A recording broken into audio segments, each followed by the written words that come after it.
This is the third and final lecture on the life of El Hajj Umar by Muhammadu Aliu Tyam.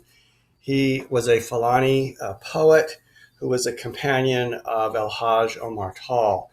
If you've not listened to the first two lectures, it's probably better that you go there first.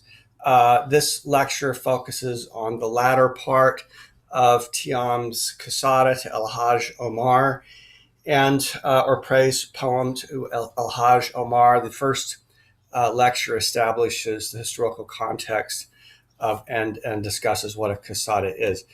Here in this particular lecture, we're going to be discussing the conflict that the Tukloor Fulani, who were Tijani Muslims, got into with the Messina Fulani, who were Qadriya, based at Hamdallah, when El Hajj Umar and his Talibs came into this part of Mali, trying to escape French imperialism, and then inevitably clashed with those Muslims who were already there and who belonged to the same ethnic group as El Hajj Umar Taal and his Talibs, who were mostly, for the most part, were Tukloor Fulani or Peulh from the Futa Toro in what is today northern Senegal, and the Futa Jalan in what is today Guinea. And they came into Messina, which was also a Fulani area, but it was these were groups that were related, but they had traditionally lived in different parts of West Africa. And as we said previously, the Fulani are historically associated with the cattle, and so a lot of the places where the Fulani ended up staying were those places that were favorable to raising cattle. It was Henry Gadden who was the editor and translator of this qasida that was published in 1936. The qasida itself had some 1,200 verses, although a few of them were lost. And as I said, this is an Arabic genre, although it's written in ajami, which is to say it's written in an African language that's been alphabetized with an Arabic script, in this case, Pular. At the beginning, before they came formally into conflict, or before the war fully broke out, as El Hajj Umar Taal and his Talibs were coming deeper into territories that were controlled by the Messina. This wasn't the Messina lands, but vassal states of Messina. Amadou sent warnings to El Hajj Umar and told him to go back, to not go forward. And El Hajj Umar did not heed these calls. In fact, El Hajj Umar sent a note or a letter to Amadou, and he told him, he said, look, you're a Muslim, I'm a Muslim, we're both Muslims. As I said in a previous lecture, upon the promptings of Muhammad Bello, El Hajj Umar had written a book, in fact, that indicated that there were no really significant theological differences between the Qadriya and the Tijaniyya, and clarifying that if you belong to the Qadriya, it was not incumbent on you to change your word, or to begin to join with the Tijaniyya. And so there was no, in terms of doctrine, there was no reason for these two groups to come into conflict. They were of the same ethnicity as well, and so the conflict was largely political. But what El Hajj Umar said in his letter to Amadou was, look, these are heathen that I'm attacking, the heathen of Karta in the first place, who were related to the Bamana or the Bambara of Segu, and he was wanting to go into Segu now and attack Segu as well, which he saw as a heathen or a pagan kingdom. That was a place of animism. And but after it was Sekou Amadou, the father of Amadou, who had first taken control of that area, Segu area, and turned it into a vassal state of the Messina Fulani. And so Segu paid tribute to Messina, and but Amadou kind of turned the other. He turned away, chose not to see when the people of Segu continued to practice animism. And so what Taal said was, these people are animists. And Amadou said King Ali of Segu was not.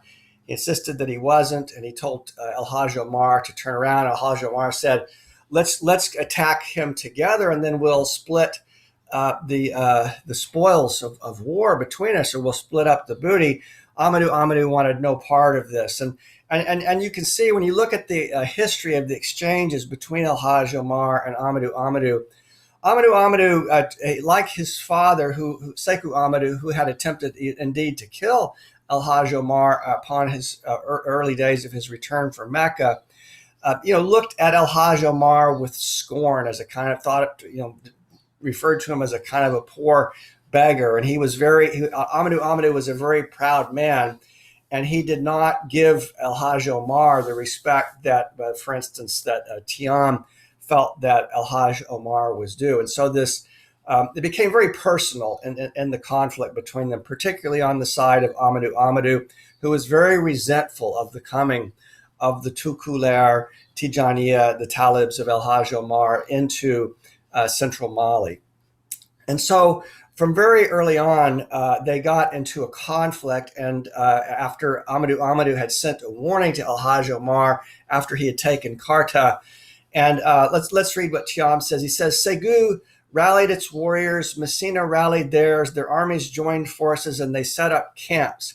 They dared to wage war against the bulwark, a man who brings misery to all those who provoke him. I've translated this as bulwark. Sometimes you could translate it as a pole. El Hajj Umar was referred to as a kind of a pole or a bulwark, one of the people that are a pillar, in effect. And so the Segu and Messina were aligning up against El Hajj Umar. El Hajj Umar felt that this went against the teachings of Islam, because Messina was siding with animists, or with non-Muslims against a fellow Muslim. And so that even though theologically speaking, the Qadriya and the Tijaniyya had no real significant differences between them, El Hajj Umar felt now that Messina, by siding with the heathen or the pagan of Segu, the Bamana, that he was in effect, he had entered into a condition of sin, and he had shown that he was not really a true Muslim. Although what he's referred to in the literature of Tyam, Amadou, is he's described as a hypocrite, because he's a Muslim, but a Muslim hypocrite, at least in the eyes of Tyam and El Hajj Umar and the Talibs. So Amadou sent a message to the mediator who never committed any injustice. This is Tyam's description of El Hajj Umar. And his message said, you must return to Nioro at once. This is in Karta area. Go back to the land of the Kingi and do not delay. If you don't do as you are told, I will run you down with thoroughbred horses until you are driven all the way back to Nioro. You will be pushed west without delay. So Amadou he doesn't even want to talk to him. He just issues threats. And so from the very beginning, the exchanges that he sent to El Hajj Umar were very hostile.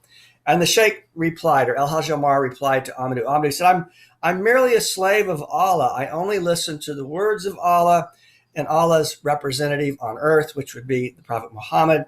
It is they who order me to march. And so in effect, he's saying, look, this jihad has been authorized by God. It's been authorized by the Prophet. Of course, we know from previous lectures, also authorized by Ahmed al-Tijani, Muhammad al-Ghali. And so he felt that he was merely obeying the commands of God. And as I said previously, much of his jihad was conducted when he would go into retreat in this Ishkatara, in this mystical state where he would become literally a kind of an oracle of the divine.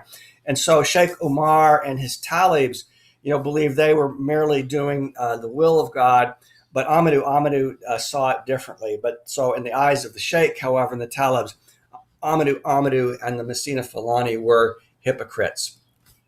So here you can see on the map again on the left the traditional Fulani or Peulh areas in the Sahel, Futa Toro, from which Hajj Umar was born, Futa Jalan, where he established Dingare, the capital, the early capital prior to his launching of the jihad.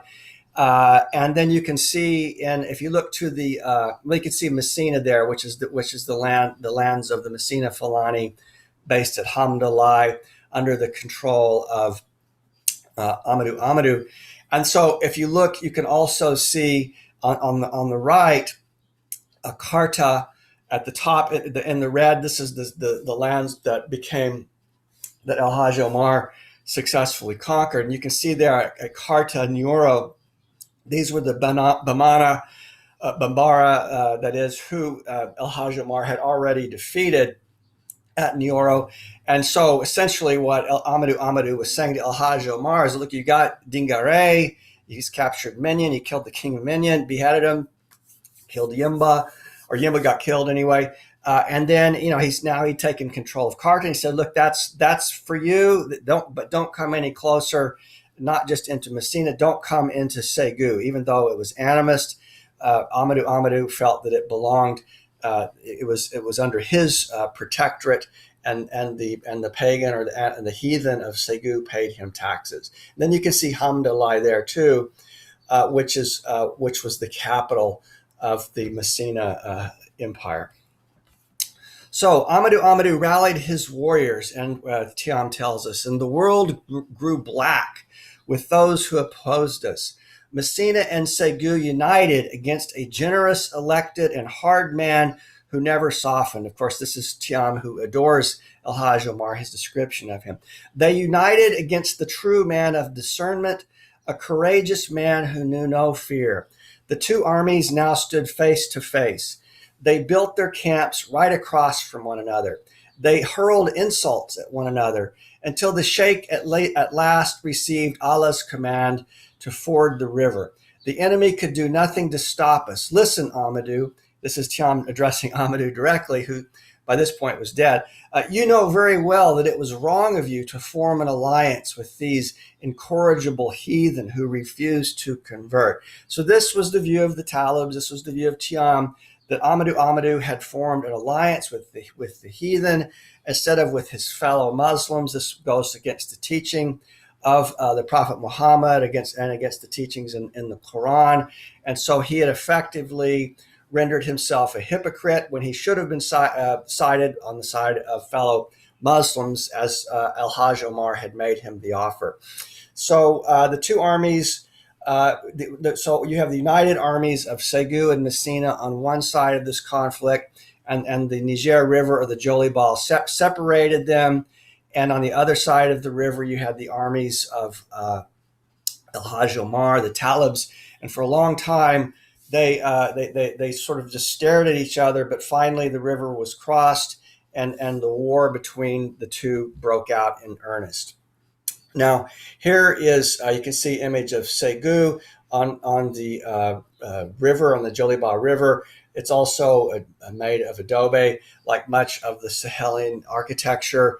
And then these are some of the animist idols that El Hajj Omar was opposed to. And so even though, another way to say this is that El Hajj Omar, his interpretation of Islam, like many Tijaniyya Muslims in West Africa, was most certainly an Africanized interpretation of Islam, or as my friend Falun Gong likes to say, an ajamiized interpretation of Islam. So it was truly an African Islam, and yet he was, as evident, for instance, in Taal's practice of making amulets, and his, as we've already seen, swearing oaths on the tomb grave of the Prophet Muhammad.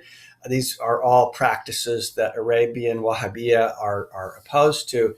But despite the fact that El Hajj Umar embraced an Africanized interpretation of Islam and was very proud to be an African, as are many Tijaniyya, he was opposed to fetishism, and he would typically gather the fetishes and destroy them. Now, in the case of the taking of Segu, when he was successful in taking Segu, he kept the idols of, or the fetishes, the statues of King Ali of Segu, because Amadou had claimed and in El Hajj Omar's view lied by saying that King Ali was a Muslim, and nominally, just in a political sense, he did say that he was a Muslim. This was part of his being a vassal to Messina. But in fact, he was a fetisher, as were many of the people in Segu. So El Hajj Umar kept his fetishes, and later, when he was successful in taking Hamdallah, he put them on full display before the nobility to show that those who had sided against him were hypocrites. Here's an image. These are two images of Hamdallah, which is in central Mali. It's a little north of Djenné, a little south of Bandiagara. A lot of it was destroyed, and so there's not a whole lot there. These are remnants, but this was the former capital of Hamdallah. It's also where Sekou Amadou was buried, and just very recently, the Messina Liberation Front. These are Wahhabiya jihadists who are influenced by Arabian interpretations of Islam, also destroyed the tomb of Sekou Amadou, much as the other jihadists like the Ansar Dine, led by Iyad Ghali, had destroyed the tombs of the saints in Timbuktu. So this question of tomb smashing is one really significant difference between Arabian interpretations of Islam, those emanating from places like Saudi Arabia, and who were influenced by the Wahhabiya sect that emerged in the 19th century, and West African interpretations of Islam. So here again, you can see on the map, these are the major cities. Dingare, as we've discussed, Segu and Hamdallah. These are the big sites of importance for us to bear in mind. So now El Hajj Umar, he took Dingare, he took Karta. Now he's moving into Segu, and Amadou is getting very upset, and this is going to lead to a full-scale conflict between these two forces. So when the fighting finally broke out, Tyam writes, "On that day, our knees were put to the earth and our fingers set to our triggers. The gunpowder ripped across the sky. We thought the gunfire would never stop. All day we heard the victory cries of our men. 'My bull,' they shouted, 'my horse, don't touch my spear.' Allah destroyed the incorrigible hypocrites." He means by this the Messina Fulani. "The massacre was so terrible that you heard the Messina Fulani say, 'People of the Haya, you must pull back. Do not lead us to our deaths today. Do not put out the fire that glows within us.' The men we pursued were hunted down until the setting of the sun. Little by little, the victory was ours. The enemy's horsemen gave the signal to flee the battlefield, and their foot soldiers were completely wiped out." So when this first conflict, after El Hajj Umar successfully takes Segu, the Messina Fulani and Amadou will retreat back to Hamdallah, and there's going to be a period of about 8 months to a year where there's a kind of a détente, or where they enter into this sort of phase of negotiation. But this was the conflict prior to the final conflict, which is going to lead to the death of Amadou and El Hajj Umar taking also Hamdallah. But it's interesting to note that whereas in most cases when the Talibs would defeat the so-called heathen, they would typically behead the men, and the women would then be tied up, and the children as well, and they would be taken into slavery as captives. But in the case of the Messina Fulani, who were fellow Muslims, although in the eyes of the Talibs, hypocrites, but also they belong to the same ethnic group, which is also important to note. And in this case, the Talibs tended to the wounded and put them in carts and sent them back home and cared for those who were wounded. So they treated the wounded Messina Fulani differently than they treated let's say the Bambara Segu heathen and other so-called heathen that they attacked in the jihad. But in this case, they were kinder to the Messina Fulani. Okay, so he says, in the aftermath of this conflict, a loud sound of wailing was heard in Messina and in the lands of the Bambara. There were many sacrifices for the dead. Many called upon the homes of the dead to offer the families their condolences.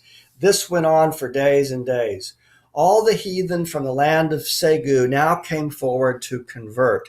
All of them submitted. The sheikh built mosques in Segu where Allah was no longer denied. The sheikh left with plenty of gold and money. He also left with plenty of women. Everything was divided up among the men of the two futas. From Segu to Nyoro, every free man received his fair portion of the booty. Young or old, not a single man was left out. The sheikh remembered everyone. The man of discernment summoned the chiefs of the army and his officers to inform them of his plan to occupy the land of Segu.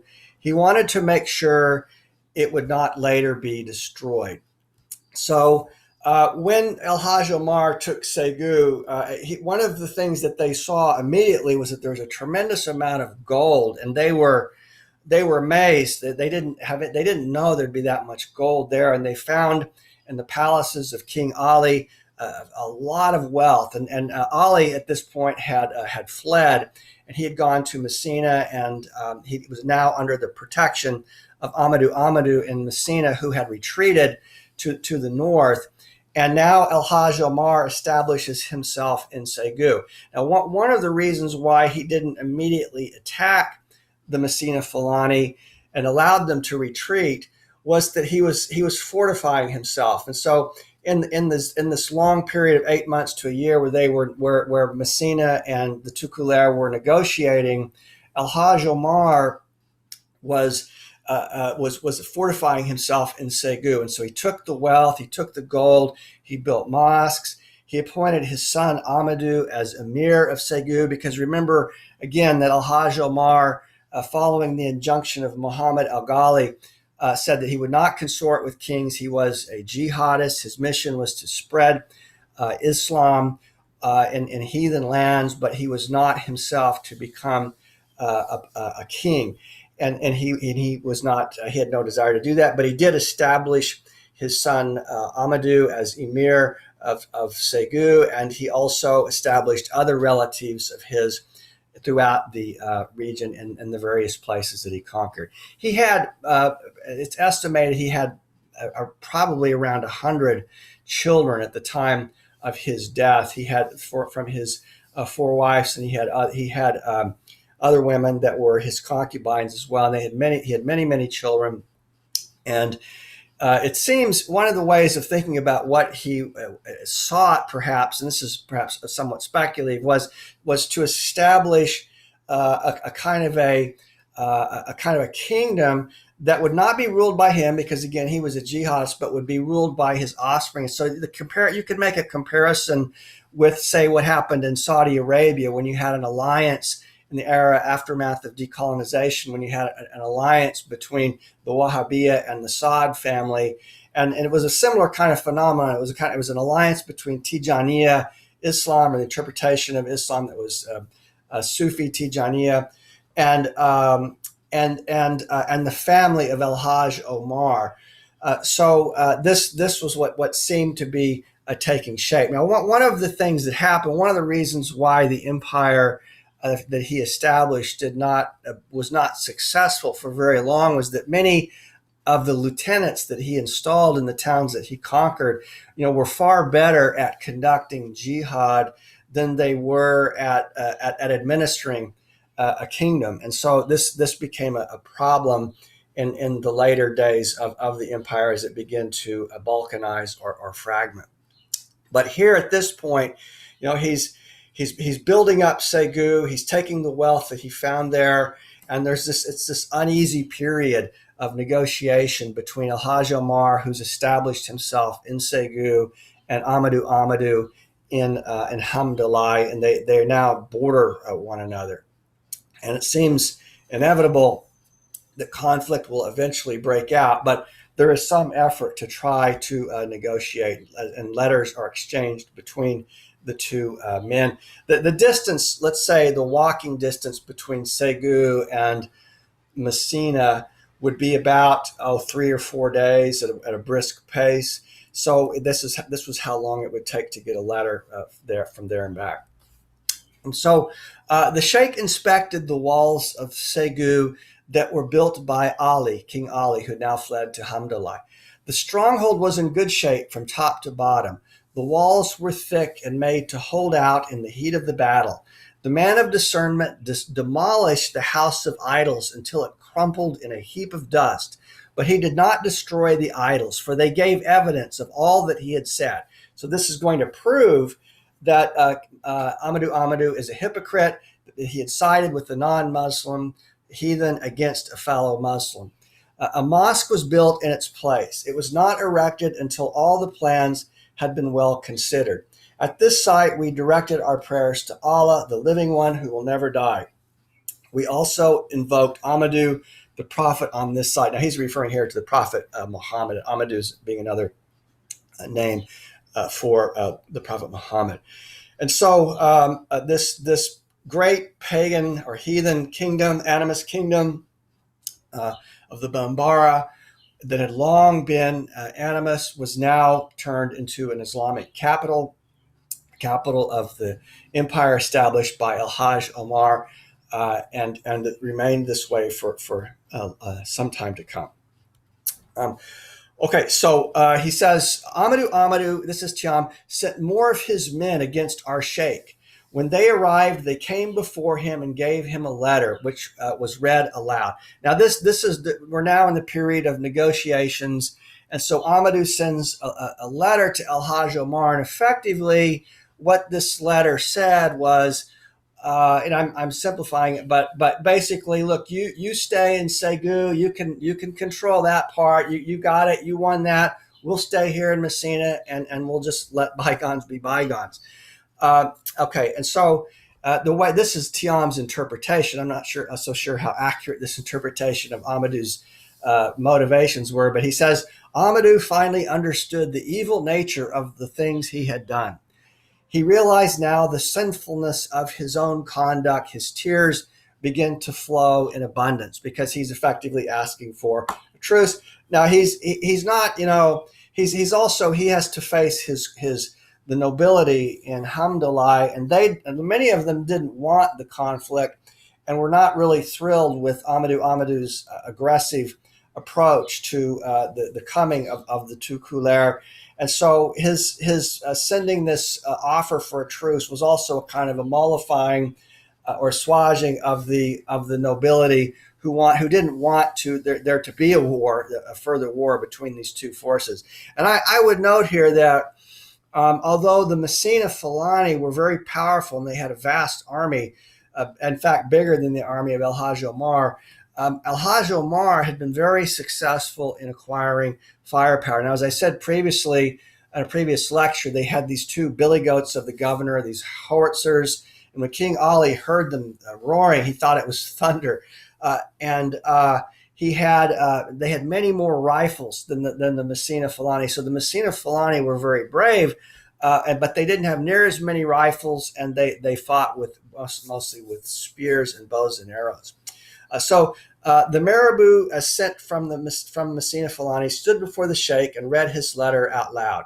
It was filled with ridiculous examples that were obviously inappropriate, Tyam says. And the sheikh repeated.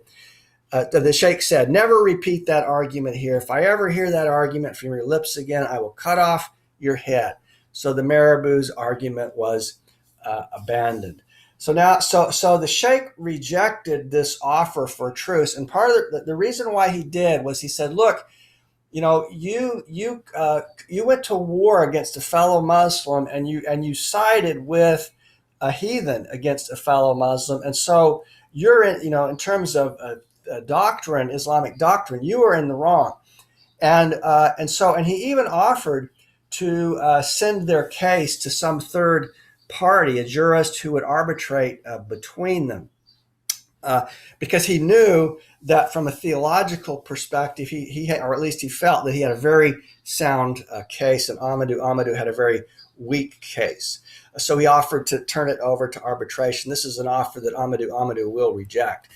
So the Sheikh replied to Amadou. He says, "It is justice that I seek." He says, "We can't have a truce unless there's justice first established." He says, "If you seek justice as well, you will call up your army and I will call up mine. And the next time we meet, we will submit our cases to the judgment of Allah." So he's saying, look, when Amadou rejects the option to arbitrate, he's going to say, look, if we're going to, the only way there's going to be justice is if we get into a fight, and we'll let God decide. And so that's basically what they say. And Amadou, he reverts to his very scornful attitude toward the Sheikh, of thinking him as a kind of a poor beggar and an upstart. And he says, "Very well, let us see what Allah's justice has in store for both of us. As you will soon learn, I have always opposed those who are not on the side of justice." So he's very proud, and he is very confident that he can win this fight against Hajj Umar. He says, "We'll turn it over. We'll let God decide between us, and we will fight." And he even goes further and says in another travel narrative, or another ethnological narrative of this account, that he says, that he's fully confident that he's going to win, and he has no qualms about that. So we return to the Sheikh with the representatives from Messina. The letter of Amadou was read aloud, and all further discussions were abandoned. So the fight is coming. It's on the cusp, and there seems to be no way of avoiding it. So the question now is how and when this conflict will break out between these two opposing forces. So again, here's our map. Again, you can see Ségou, where now El-Hajj has established himself. If you go up the Joliba, you can see the Messina area. You can see Hamdallah. It's not far from Djenné and Bandiagara. Also Digambari, this is where El-Hajj Umar will eventually die. And then you see Timbuktu to the far north. And there, al-Bakay is the leader of Timbuktu is watching very carefully what's going on in this conflict, because he knows that it will affect him in some way. He has at this point, al-Bakay, he's Kadria, although he's not a Fulani, he's a more Tuareg, and he's watching it take place, but he is more aligned with Messina. And he, like Amadou, al-Bakay was very scornful of El-Hajj Omar, and said even a few racist things about him. So at last, the deadly conflict between these two sides erupts, and it is indeed quite terrible. Now, the general and the army of the Messina Fulani is Balobo, who is the uncle of Amadou, and it's important to note that in the backdrop of all of this, there were members of the court, of the nobility of Messina, who were not particularly happy with the way in which Amadou had come to power in Messina, and some felt that after Sekou Amadou died, that the leadership should have passed into other hands. And so he doesn't, partly what goes wrong in Messina is that he has a divided, there's some divided loyalty there. And we'll see, for instance, that right before the deadliest of the conflict breaks out between these parties, there's a defector from Amadou's camp who comes into El-Hajj Omar's camp and betrays his Amadou by giving away many of the secrets of the battle plan and where the leaders of the Messina Fulani are encamped. So there's some dissension within the camp of Amadou as well. So Tyam says on Saturday, this would be May the 10th, Amadou and the rest of his troops departed at an early hour to join the fighting. Both armies arranged themselves for the coming combat.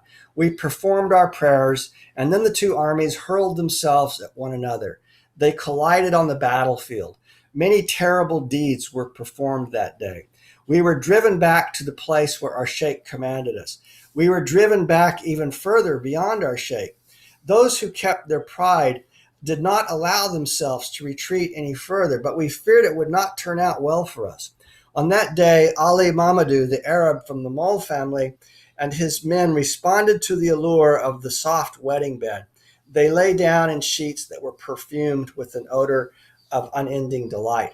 And so during these conflicts, Hajj Umar would often stand with his staff or his baton or his sword, and he would exhort his talibs to fight even harder than they were fighting. Would tell them, don't you want to, go to paradise today? And he would push them further into getting into battle with his encouraging remarks. But it didn't look good because for the Talibs at this point, because there were so many of the Messina Fulani, even though they had more rifle power.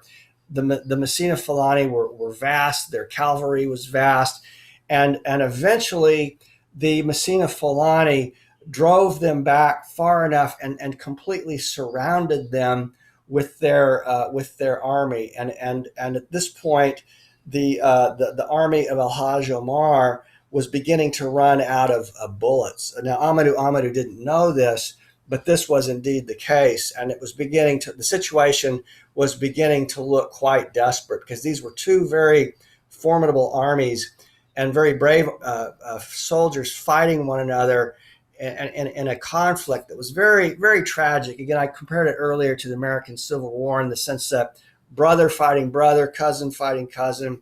These were people of not only the same religion, but of the same ethnic origin. And so a traitor, as I said, comes into the camp of Hajj Umar, and he betrays the secrets. Tyam doesn't go much further into this, but after he betrayed the secrets, he was killed because Hajj Umar did not trust him. So he said, if you're a traitor to Amadou, you could be a traitor to me. So he says, on this day, Hamadi of Samfulde came before our sheikh and swore the oath of fidelity. He swore he would remain loyal to the sheikh until the day of his death. Amadou sent back to Messina for hatchets to build a hedge around us. He hoped to build a hedge so thick that we could never get out. What a foolish thing to do. They acted as if we were livestock that could be held inside a fence. They did not understand that the mediator of Allah had provided us with a guide who never weakened in his resolve. So this was indeed a terrible blunder of Amadou, and it cost him his life. It cost him the war, because if he had rushed the Talibs at this time, he would have destroyed them, because they were just about out of bullets. Now, by bullets I mean balls. These were rifles that shot little metal balls. So they were really on their last leg, the Talibs. But Amadou had seen a lot of his own people killed in the terrible conflict in the days before, and so he said, he felt it would be easier just to starve them out than and let them eventually surrender in this way, because they'll die of hunger, rather than submit more of his own people to a needless death. But what he didn't realize was that there were a number of blacksmiths among the Talibs, and in the area where the Talibs were being surrounded, there was plenty of materials to make new bullets. And so the blacksmiths went to work over a period of 4 or 5 days, and they worked day and night, and they created many, many more bullets. And so while Amadou thought that they were going to starve out the Talibs were in effect restocking there for the next fight. And so they ate very frugally, the Talibs did, prior to this moment. But once the traitor came into the tent of El Hajj Umar, and El Hajj Umar knew now where Amadou and the nobility were encamped. He knew every aspect of the battle plans and the layout of the Messina Fulani army. He ordered on the night before the battle for bulls to be killed, and there was an enormous feast. And the next morning, they set off to war against the Messina with fully restocked, and the Messina were quite taken by surprise when the Talibs came after them and trampled them and ended up defeating them and had a really decisive victory. Here's Tyam's account. On the night of Monday, which would be May 11th or 12th, the Sheikh ordered his army to meet the hypocrites in battle. We went to fight them and then returned. And on Wednesday, May the 14th, the Sheikh preached to the men. He directed their thoughts upon the promises of recompense and the dangers of eternal damnation. He recited maxims to them and told them stories of the Prophet. Listen, he said, be firm in your resolve. Allah needs us to make one more hard crossing. And so on Thursday, May the 14th, we marched upon the village of Amadou. On Thursday at daybreak, the Sheikh set off to take possession of this village. No one was able to stop him. The sons of Futa swore their fidelity to our Sheikh. They swore an oath to the death with Allah as their witness. They swore to never break it. Then they climbed down from our horses. We performed the dhikr and attacked the enemy. Amadou loaded his guns and charged us. He was wounded and carried off the battlefield. All those who broke through our ranks on horseback did not leave the battlefield that day. Neither did their horses. Little by little, the victory was ours. Now, in the account of Eugene Mage, he goes into considerable detail about the bravery of Amadou. So this is quite a colorful passage of what happened to Amadou during this battle. So let's read Mage's account. He says, when Amadou saw that none of his efforts could rally his army, he cried out with rage. Surrounded by his faithful, he charged forward with a terrible lunge. Like a lion that had been mortally wounded, he was still able to terrify his enemies. In the last moments of his agony, Amadou killed many victims. He was wounded in the chest, and his arm was broken from a bullet wound. But he made death rain down upon all his foes. Penetrating in the midst of the thick row of Talibs, he planted 3 spears in the breasts of 3 different chiefs, saying, this one is for my grandfather, this one is for my father, this one is for me. In effect, he hurled the treasured spears of his family, a precious inheritance that he had brought with him to this supreme combat. All of Amadou's heroism was in vain. Only a handful of men remained at his side, and he was forced to flee. And so Amadou flees on the Joliba.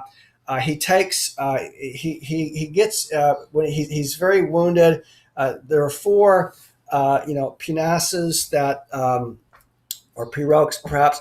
No, I think they were pinasses that he takes up the river to get to Timbuktu. One of them had his mother and his wives.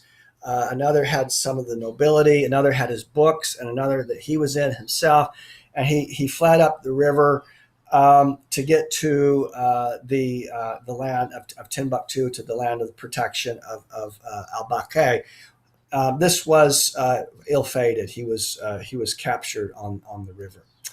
The Sheikh told Alpha Umar to hunt down Amadou. He was hunted down and brought to Mopti, where he was placed in confinement. The Messina Fulani came before the Sheikh and repented. They were now wholly impotent. Their many beasts, horses, and lands were divided among the Talibs. Some of them repented from their evil actions against the Sheikh. Others clung to their evil ways, although they had sworn they would never turn back. Now, Amadou does not make it back to Hamdallah. He's beheaded, and that is the end of Amadou. And now the Tukloor Fulani march triumphantly into Hamdallah, and they take possession of it. And the nobility of the Messina are now must submit to El Hajj Umar Taal and the Talibs. And this gives you a sense of, this is actually in Jenne, but this gives you a sense of what this city would have looked like. Okay, so Al-Hajj Omar has the idols of King Ali, who was there too, and he has Ali imprisoned and summoned with the full court of the Messina Fulani. He says the idols were brought before the Messina Fulani to reveal the truth to them and make them feel ashamed. When the idols arrived, the sheikh summoned the Messina Fulani. The Messina chiefs and Ali were at last reunited. They gathered together in a circle, and the sheikh asked Ali, this would be the king of Segu, the pagan king, what is this you see here today? Tell us what you see standing before us. And Ali said, these are idols. Then Ali told everyone their names so we might come to know them better. The man of discernment told his men, listen, smash these heathen idols, break them into bits, and build mosques everywhere in the lands of Segu. So the truth, this is truth, proof positive for Hajj Umar and his talibs that the Messina nobility, Amadou, were being hypocrites and protecting a heathen king and giving protection to King Ali and the people of Segu. This gives you a sense of what some of these Bambara idols would have looked like that King Ali was so proud of. And they were again fetishes, and so note again that like amulets, that is to say, they have for Ali a kind of a divine or constellated a magic energy within them. It was one way of thinking about that. Ali said to Al-Hajj Umar, "You're the one who's a liar, not me. You're the one who wants to see these idols broken. You're the only one who would dream of breaking them." And then Tyam tells us, on that day, the evildoers, this would be the Messina nobility, they bowed their heads in disgrace. They did not look up. They hid their faces in shame when they heard these terrible lies, because Ali's being very defiant. They had nothing further to say. The unique one, Al-Hajj Umar, rose to his feet. Like the elected one who lived at Dabata, this would be like Prophet Muhammad who lived at Medina, he broke the idols with a wave of his hand. He broke them with his divine baraka. So there we see Hajj Umar even in the description that Tyam is offering, performing even an act of kind of a miracle. He just waves his hand and the idols are smashed. Okay, so now that the Talibs have taken Hamdallah, they're living there and everything seems to be okay. It seems that the nobility have submitted to Al-Hajj Umar. But Al-Hajj Umar exhorts his Talibs to be very careful. In one account, his Talibs are studying in the libraries of Hamdallah, and they're reading sacred texts. And he noticed, Al-Hajj Umar notices that his Talibs have not brought their weapons with them, and he tells them, "Look, you better be careful. We've trampled upon the enemy in his own house, and they're not happy about this, and so don't get too complacent." And so there was good reason to be worried, because although the nobility and others in Hamdallah pay lip service to Al-Hajj Umar, there's a lot of grumbling behind the scenes. And the main reason for the grumbling is that Al-Hajj Umar has appointed his son, Amadou, whom Tyam calls the Arab among Arabs, to rule not only in Segu, but to rule now in Hamdallah. And some of the nobility that had secretly hoped that Al-Hajj Umar would win in this conflict in Hamdallah, because they didn't like Amadou themselves, they had wrongly imagined that Al-Hajj Umar would install one of them to rule in Hamdallah in the place of Amadou, who was now dead. And this was not at all the intention of Al-Hajj Umar. He wanted his own son, Amadou the Arab, whose mother was a daughter of Muhammad Bello from Sokoto, to rule. Now Al-Hajj Umar, remember, he himself was exhorted not to consort with kings, and so his plan was actually, while he was in Hamdallah, he was not done with his jihad. He was drawing up plans to go attack the Masi in what's today Burkina Faso, or in Ouagadougou, the capital where the Moranaba lived. And so he was going to keep the jihad going, and he was going to have Amadou, his son, rule in his place. But this is what set the people of Hamdallah grumbling.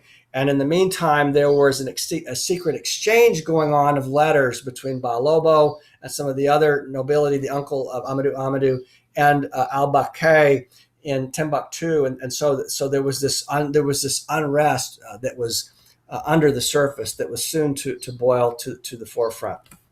But when his oldest son arrived, Tyam tells us, the sheikh rejoiced and praised Allah and arrived in Hamdallah for the Arab among men. The Arab was an intelligent man who always did what was appropriate. He feared Allah and believed in the messenger. He also obeyed his sheikh, who was indifferent to this world and never committed any sin, for he had set his sights upon the other world. Now, this is somewhat of a naive description of Amadou the Arab, or the son of Sheikh Amadou Taal, the son of Hajj Umar, because again, we know that Tyam was going to give this quasida to him as a present, to present it to him. But and so he's singing the praises of Amadou, but it's questionable whether he always did what was appropriate. Later, particularly after the death of Hajj Umar, he acted in many ways that were so erratic that it caused even his own talibs to begin to lose faith in him, especially as he began killing the other sons of Hajj Umar as the empire began to implode further. So the sheikh consulted the people of the two Futas regarding his nominated replacement. This would have been the Futa Tor and the Futa Jalan, and all agreed that the Arab among men was a gentle and kind man who treated everyone with respect. They responded to the sheikh and said, "He is a worthy successor to your power. From his youngest days until now, he has always understood the limits that you have fixed and has never encroached them." And then the sheikh said, "Listen, be my witness. Let it be known that we have made Amadou our replacement in all things. We hold back nothing from him." So this is not Amadou, not to be confused with Amadou. This is Amadou Taal, or Amadou the Arab, the son of Hajj Umar, who he's appointed to rule in his place and to succeed him. Now, remember, at this time, Hajj Umar, his jihad was launched when he was. He didn't even get back from Mecca till he was 50. So he's getting older now. Amadou's a grown man, and in the eyes of Hajj Umar, he's a very capable man. Now, his sort of second in command after Amadou was his son Agibou, who was a favorite of Hajj Umar, and Hajj Umar encouraged Amadou to always take care of Agibou and to not let there be any conflict arise between them. And for some time this was the case, but later even Amadou and Agibou would fall into conflict as well.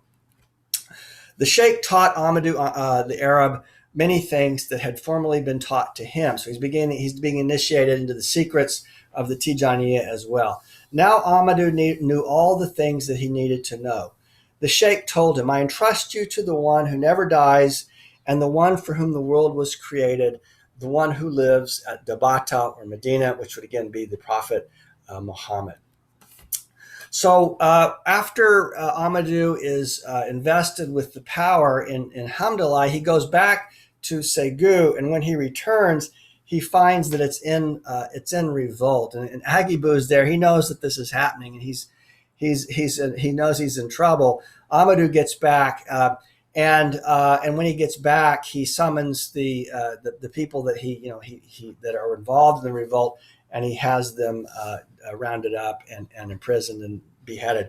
The revolt extended from Messina through our lands in the west. The evildoers were great in number. Al-Bakay disguised his wickedness because he wanted to make Islam disappear from our lands.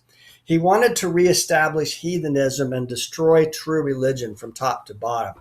So what happened was that Al-Bakay had a former disciple of his, or former talib, who lived in Hamdallah, and he was had been, he al-Bakr had been his teacher, and he was loyal to al-Bakr. And al-Bakr thought that he would remain loyal to him, but this person had become was a grown man now, and he was he was he was more persuaded by the piety of Sheikh Omar, and so he showed the letter of al-Bakr to Sheikh Omar, and when he showed him this, it revealed the extent of this uprising that was in the making, that included al-Bakr, but also the uncle of Amadou, Balobo, and other nobility who were secretly plotting against the sheikh, and again, in large measure because they were not happy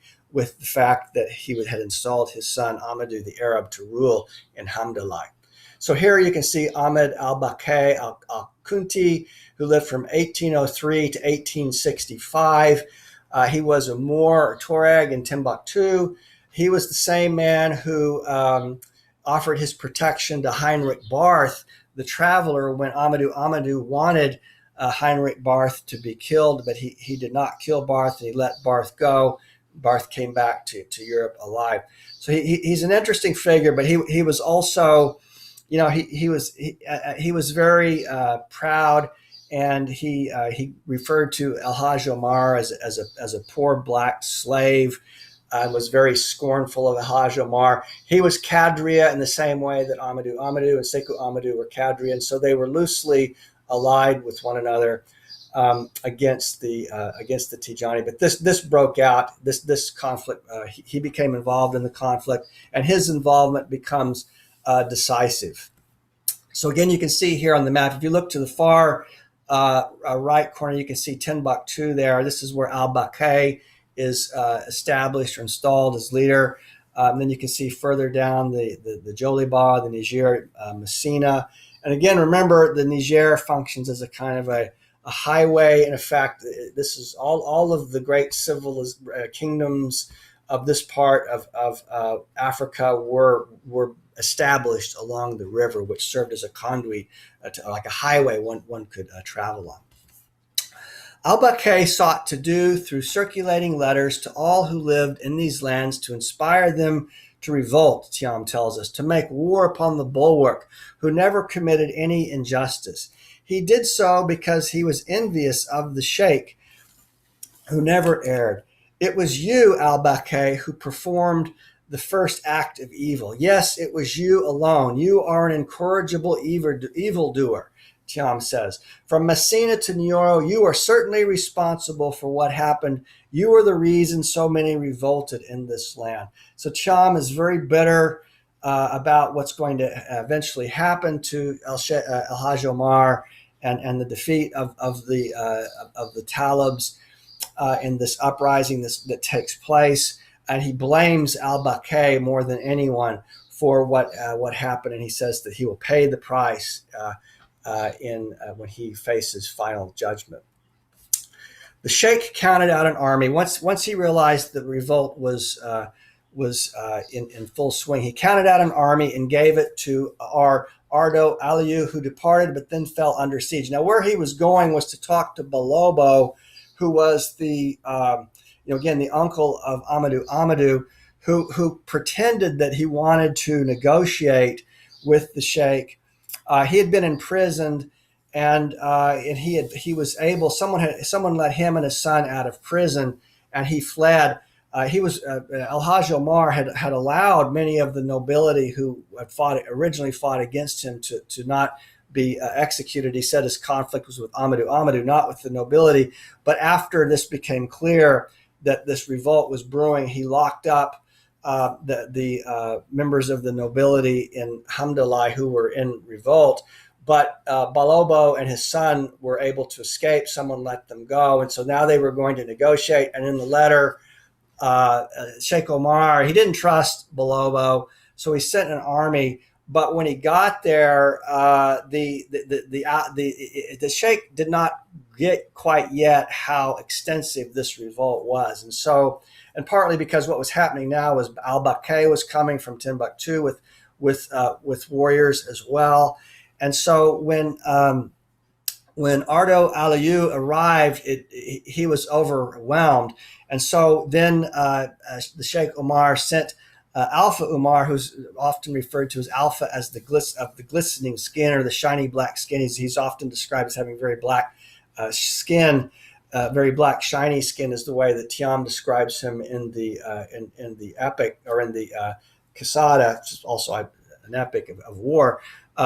So he went. He was a very fierce, the most important of the generals of Hajj Umar. So he went to help out, and he was at last able to break free. Alpha returned and found that he was ambushed at every turn. Everywhere the enemy now awaited the man with the shiny black skin who never committed any injustice, Tyam says. Alpha said to his men, "Listen, we must take the low road. That's the way we have to go now." So this is where, in Lake Dubois, very beautiful part along a lake on the Niger River with many very beautiful birds. It was close to Lake Dubois where Mene happened, and this was where Alpha Umar is going to meet his eventual demise. This day, Tyam tells us, is known as Mene. On this day, the Muslims and the hypocrites alike wept. We will not be silent about what happened on that terrible day. We will not stop speaking about it. From Messina to Ségou, we will continue to speak of it. From Nioro to the Fouta, the people will not stop speaking of it. We will never stop speaking of it. Some of the men escaped and made their way back to the Sheikh al-Murtada, the chosen Sheikh. This is Hajj Umar. And when they arrived, the Sheikh preached to them and brought them comfort. And so this was a terrible defeat that the invincible general Alpha Umar of the shiny black skin was finally destroyed, and this was very demoralizing. Now the Sheikh was not completely defeated; he had other generals, other warriors, but this was a terrible blow. And so the Sheikh counted out an army and gave command of it to the Red Bull. The ranks of the army swelled until it was altogether black with talibs and sofas. On that day, Alpha spoke aloud. Now, he was a brave Fulani who was feared by all his enemies. None of them dared affront him, for Usman the Red knew no fear. This was another of the Sheikh's generals. On that day, the Fulani swore his oath of fidelity to the Sheikh, saying, "My Sheikh, please forgive me. If all goes well, you will certainly see me once again. If not, I will never return to you." Alpha led the army until they arrived at the village of Sige. When they arrived, the enemy attacked them. The Muslim army suffered from the things they did. On that day, Alpha kept his word to the end. He had not sworn to retreat, as did the elected and loyal sons of the Fouta, who swore to never break their oaths. We call this day the day of Sige. It was the day that the Muslims and the hypocrites alike wept without cease. This day will not be consigned to silence. It will not disappear from our memory. At Sige, the battles between the Sheikh and the Messina Fulani finally came to an end. Those who survived informed the Sheikh of what had happened that day. He comforted them. And so now the army of the Sheikh is in total disarray. He's still in Hamdallah, but he's in a very, very weakened position. There still are talibs in Ségou with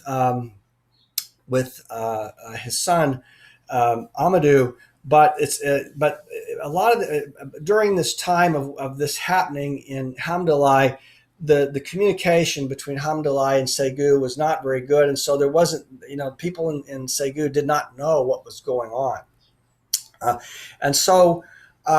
The forces at Hamdallah of the Messina Fulani laid siege to the Sheikh and to some of his sons and his talibs, and so they were held in the Tata of Amadou. Now Tata is a fort or an enclosed kind of fortress that one can protect oneself in times of warfare. And so what the Messina Fulani did was they surrounded the Sheikh and his sons and his talibs in this Tata, and they didn't try to storm it and lose their lives in doing so. They just waited because they knew that eventually that they would run out of food, and they would die. So they were very patient. They would just starve them to death. Was the way they would handle it. So here's Tyam's description. He says, on that day, the Messina Fulani gathered their forces and laid siege to the sheikh who never committed any injustice. The Muslims were hemmed in from all sides. They could not get out. My sheikh was enclosed at Hamdu for 9 months.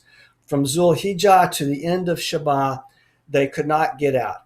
The cracks in the enclosure was too narrow to escape. The millet was all finished. Now they ate the cattle, the goats, and the sheep. They ate the donkeys and the horses. In the end, only the men remained, Tyam tells us. When he knew it was finished, the bulwark sent Tijani among the Habe people. He hoped that Tijani would find the believers and quickly form a new army. And so as time went by and they ran out of food, they became very, very weak inside of this Tata. And so Hajj Umar sent Tijani. Now, Tijani was his nephew. And he and a couple of other of the Talibs were able to quietly escape somehow from the Tata. And the way they were able to escape was that the Messina Fulani would light fires around the Tata at night.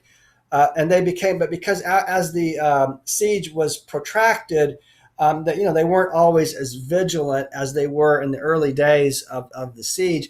And so Tijani was able to escape, and Sheikh Omar sent him out to gather an army. Now, when he calls the Habe people, the Habe is a Fulani or Pular word that means kind of a gathering, and like the gathering of twigs together. If you tied twigs with a rope, say, and brought them together. And so these were the people, like, let's say, for instance, the Dogon and the Bozo, the Sorko, people that lived in what is today near the Bandiagara area in this part of central Mali. There were many of these people these different ethnic groups who had long resented the hegemony of the Messina Fulani, and so they were inclined to side with El Hajj Omar. And some of them converted to Islam. And so Tijani went out among these people, especially, for instance, the Dogon, and he was able to begin gathering an army in the hopes of returning to Messina and freeing El Hajj Omar and his sons and the other Talibs that were held hostage inside of the Tata. So Tyam says, when they left, those who went before the sheikh came to the door of the town and found that a great fire had leapt up before them. Now, this is referring at this place in Tyam's narrative. What's happening is that eventually they can no longer wait for Tijani. He doesn't arrive in time, and they're very, very weak. They have absolutely no food left. And so they say, look, we got to get out of here. And so it's very late at night, and these fires are all around the Tata, and they, as they leave quietly while the guardians are sleeping, they're said, who believe that the fire will keep them hemmed in. The sheikh tells them to just walk through the fire, and it's said that they walked even straight up to their waist. It was so. The embers were so deep of the fires that were burning around them. And so the sheikh tells them, don't stop, keep walking because of the tall flames. Just keep walking. He says, keep walking. No one will get burned tonight. And so the Talibs kept walking, and they were saved. They walked straight through the flames. None of them were burned. They did not even feel the heat. And so they were indeed able finally to escape the Tata, and they begin to go to the north, to what is today Dogon, to the Dogon country area, where they hope to meet up with Tijani and the army that he's gathering, but they can't go very fast because they're in such a weak condition, and it also turns out that, as Tyam tells us, that there is an elderly woman who sees where they went, and she tells the Messina Fulani the next morning. And so they immediately head in that direction, and they begin pursuing the sheikh and the Talibs who are moving up towards Bandiagara, Digambari area of Dogon country. Here's Tyam. From the time they left Hamdallah until the time they reached the mountain, 5 nights came and went. So they were able to survive 5 nights, 5 days and nights outside of Hamdallah.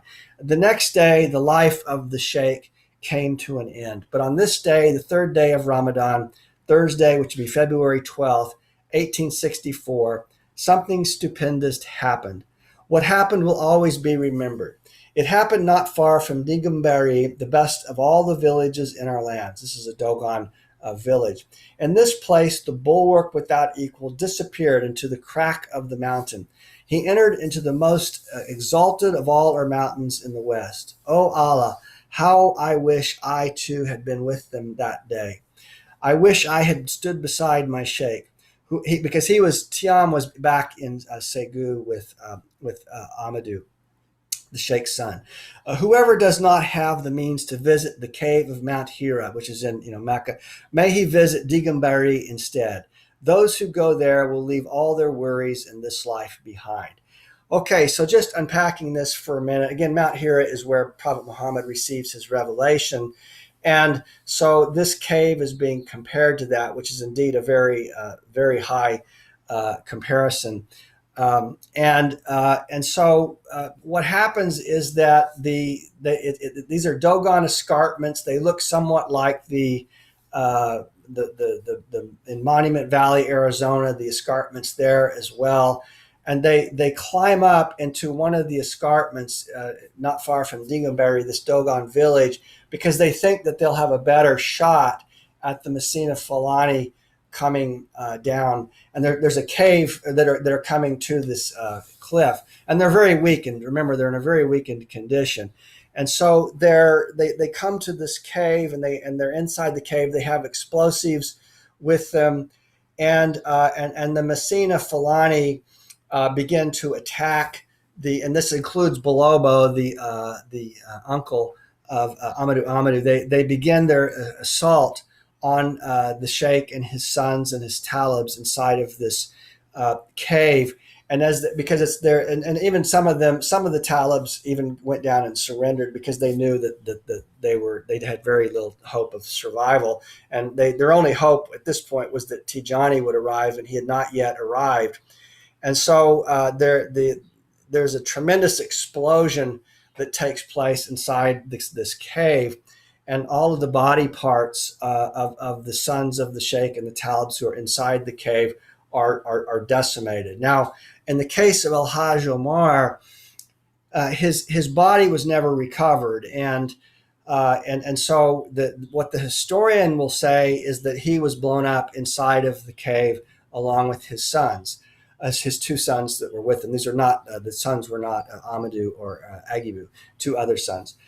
So the historian would probably say, well, he was blown up inside the cave, but the Tijani belief is that the sheikh was not blown up, that he left this life without having experienced death. And so the Tijani belief is that this is a privilege that God extends to some of his most faithful followers. I mean, for instance, like the prophet Elijah, who rides to heaven in a chariot of fire, that Hajj Umar left this world, but he left it without having experienced death by disappearing into a crack of the mountain. So there's not, in the case of Hajj Umar, unlike, as I said, Sekou Amadou, who was buried in Hamdallah, it became a site of veneration, and many of the saints in Timbuktu, who people go to pray on their graves or on their tombs.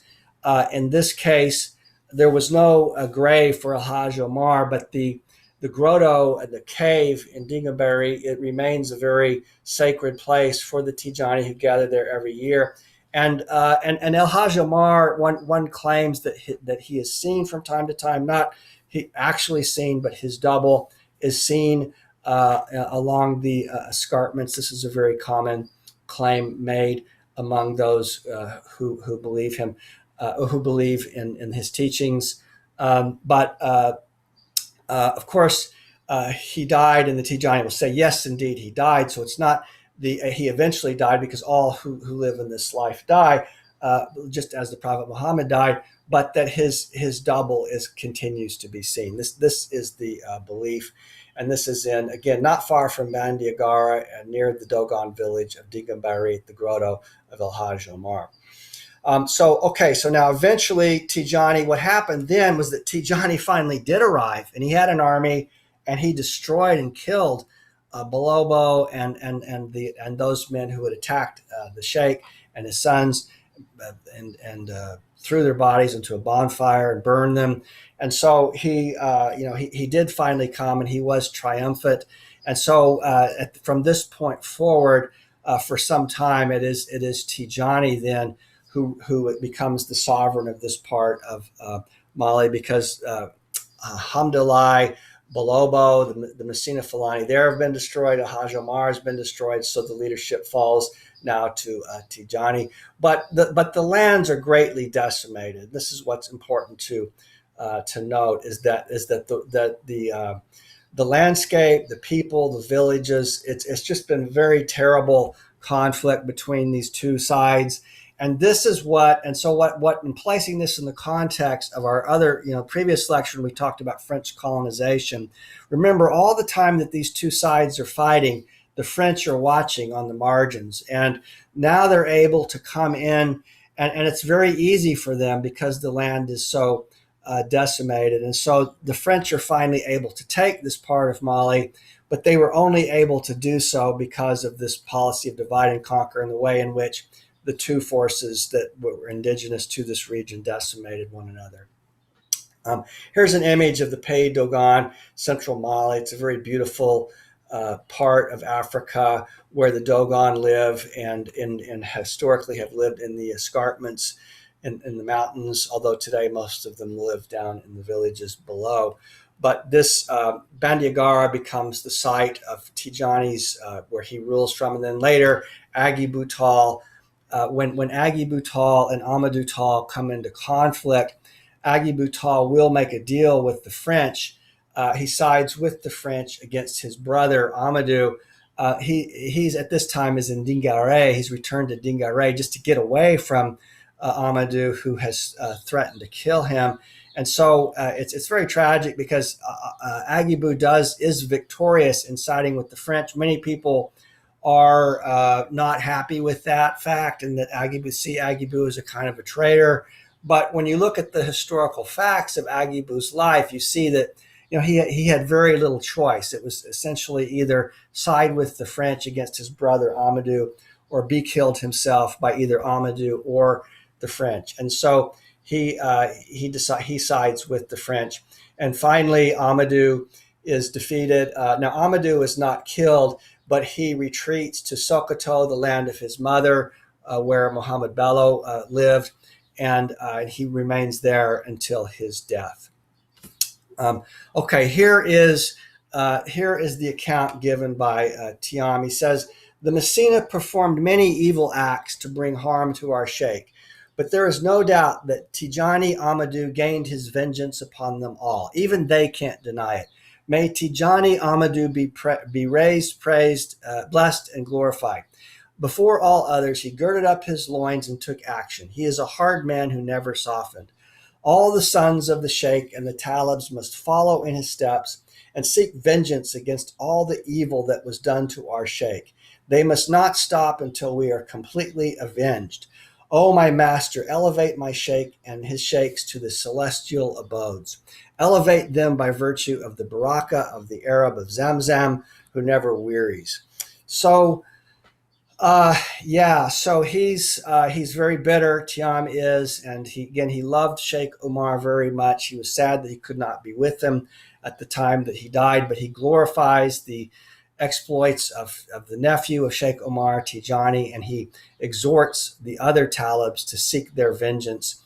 Now, in time, the tensions between the Messina Fulani and the Tukloor Fulani begin to ease up a bit, but there remains some tensions even to this day, much like in the American South in the case of the Civil War that happened there, and the legacy of that conflict lives on, just like it does in the American South. It lives on in this part of Mali as well. So, in the concluding passages of Tyam's Qasada, he describes the Talibs in Ilion, which is to say the seventh heaven. So we get images of what they will experience in the afterlife and what their rewards will be. I've selected a few of these passages. He says, the elected one will say to them, this is Ilion. You and your companions are free to enter into paradise now. You will never know unhappiness again. They will behold there a lively town on a boundless plain. The ground that they will walk upon will be free of all trash. The white roads will be wide open with many comfortable places to rest. Tyam says, they will lie upon beds with perfumed pillows and soft fabrics of endless variety. They will inhale a perfume with an odor that never dissipates. Perfumed women with soft and clean bodies will attend to their every need. They will lie down with beautiful young girls who will never get old. They will hear tom-toms of varying size, koras and molos, nagonis and drums. The pleasing sound of music will constantly be in their ears. So paradise is indeed a glorious place. Water will never be in short supply. They will drink it from long and short-handled calabashes dipped into big black bowls with comely decorations. They will eat sweet dishes in the fresh and cool shade that never gets chilly. The sun will never oppress them, and their bodies will never grow tired. They will be waited upon by merry little slaves. These happy children will skip from house to house and never grow tired of serving them. They will recline upon couches of gold and silver, where they will engage in endless conversations that never grow tedious. Their cravings for entertainment will always be satisfied. Then Allah will at last say to them, elected ones. And remember, the Talibs, of Al-Hajj Umar did think of themselves as elected. Shall we finally meet? And the elected ones will say, it is time to arise and greet our master. Let us see our master at last. Let us behold the best, the infinite. For he has prepared a bed for us in paradise. He will refresh our couches. We will recline upon soft pillows that are never dirty. He will set before us endless varieties of food, thanks to the Arab who lives at Dabata, this would be the Prophet Muhammad, the man who was no fool on the day of judgment. Allah will say to them in return, my elected ones, welcome. You are most welcome. Blessings upon you. For you will remain with me here forever and ever. Welcome to my eternal abode. So the poem of Muhammadu Aliu Tyam has now come to an end, and he tells us this himself. It's a very difficult poem. It took him over 20 years to write, that he subordinated to this genre that was an Arabic genre, although the poem was in Pular, ajami Pular. And he says, my poem has at last come to an end. The singer of this ode is one of Allah's little slaves. This would be Tyam himself. He comes from the village of Dian Domboros, Dornbos, where he first made his appearance in this world. He also comes from Harry, as he has already said. His name is Muhammadu Aliu. His father was named Muhammadu too. They are both namesakes of the founder of Habibata. As for his maternal name, it is Amadou, son of Fatimata of Barobe. All those who live in this town are scholars, as well known. So here you see an image of the palace of Agibu Taal in Bandiagara. It has since been restored since this photo was taken in the mid-1990s. That is Muhammadu Taal, who is one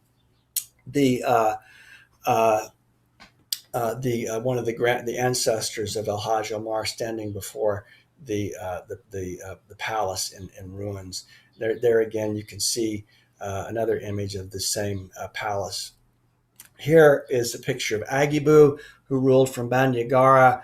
The black and white photograph that is on the left, and on the right you see the ancestors of Al-Hajj Umar through the line of Agibu, holding the baton of Al-Hajj Umar. This photograph was taken in the mid-1990s.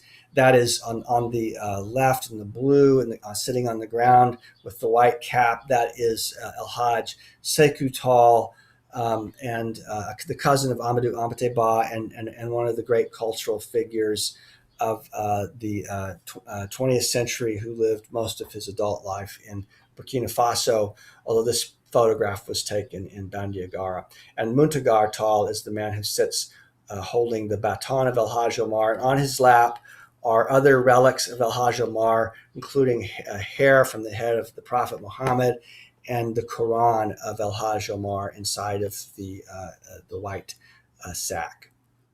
This narrative, as well as other narratives, this book is about a 500-page book, which is available in an electronic version as well. Has many other accounts. This is only one of the accounts of the life of Al-Hajj Umar told by various witnesses. This is, in my view, the most important and interesting account, and it's certainly the longest account. But there are others as well that are certainly worth reading.